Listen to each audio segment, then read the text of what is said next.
My doctor had ordained me to be quarantined, okay? Yes, with a mask and rubber glove.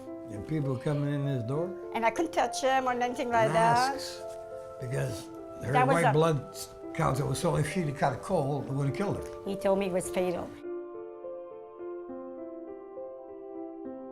When I went to see the doctor, that's when he discovered that my white blood count was really low, and our doctor booked specialists to find out what was causing this. And when I went there, right away they ordered a bone marrow biopsy. And this is how we found out, like a few weeks later, that I was diagnosed with large glandular T-cell lymphocytic leukemia. You know, I did not remember all those words, but I did remember leukemia. Leukemia. Roy says, how do you feel about all this? And I'm like this, well, I know God will take care of it. Whatever needs to be done, whatever, we'll deal with it.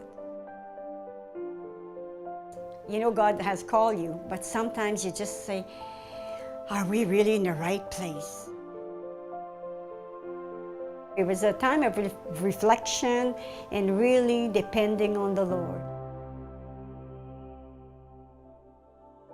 After that, in July 10, that's when the trouble came. My hemoglobin was down to 65, which I need a blood transfusion. That's what they book you for.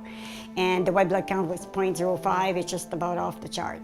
So anyways, at that time, they didn't know what to do with me. They didn't know where this come from.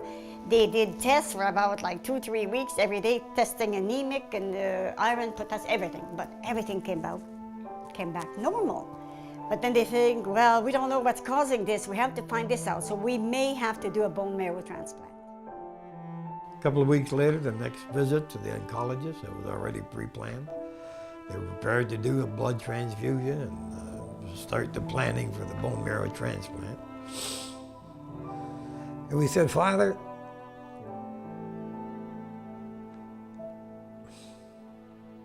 you promised to bless your people. Who bless your people?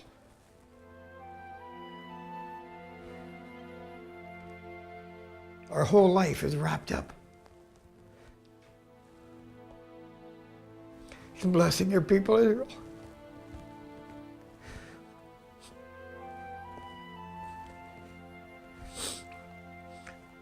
So, Father, we claim that promise for a total healing for Mariette based on your word promise.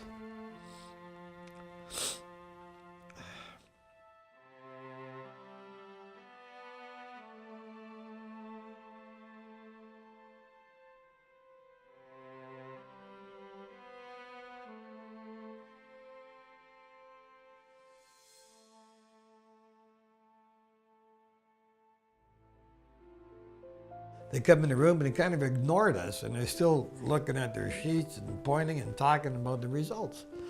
This is really good. I said, holy girls, what's happening? So she kind of just cleared her throat and said, well, at this time we don't see any sign or evidence of leukemia in your wife's body. So I said, praise the Lord, that's a miracle. She said, well, we can't say that. I said, well, what can you say? She says, well, all we can say is that medical science has no answer for what's happening in your wife's body. I said, well, praise the Lord, that's a miracle. I am fantastic. As far as I know, there's no more leukemia there, and I don't have any symptom of any kinds. I just very, very full of energy. You know, in this world, there's a lot of trials, and even if you're Christian, you're still going to have a lot of trials and challenge. But God says that He has come to overcome that, and He says, be of good cheer, I will help you. So I'm speaking to the people now. It doesn't matter, you don't have to be sick to have leukemia, cancer, or anything like that. There's all kinds of challenges out there. There's broken relation, there's drug addict, there's all kinds of things that's happening. And we know that, and we still challenge with that in our family as well. But never to give up, just look up to Him, because He still is Jesus the healer, Jesus the provider. He will hear you and He will provide for you whatever you need, but you need to call on Him and then believe it, and you have your problems, your solution.